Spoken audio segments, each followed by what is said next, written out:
अस्सलामुअलैकुम प्यारे बच्चों, सिविलाइज्ड एजुकेशन सिस्टम की तरफ से खुश आमदीद। मज़मून उर्दू ज़ुबानी, जमात प्ले ग्रुप नर्सरी।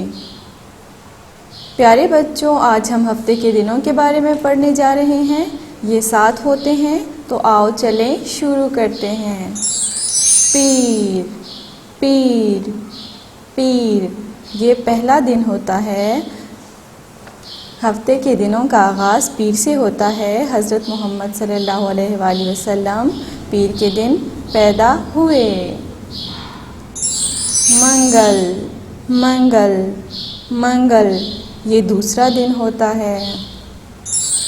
बुध बुध बुध, ये तीसरा दिन होता है।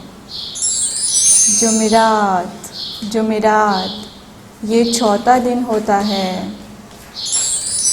जुम्मा जुम्मा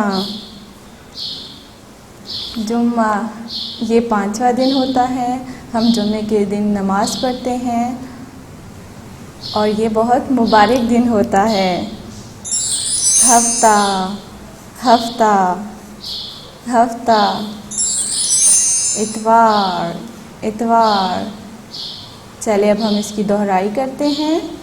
पीर, मंगल, बुध, जुमेरात, जुम्मा, हफ्ता, इतवार। आज का सबक यहीं तक था। अल्लाह हाफिज़।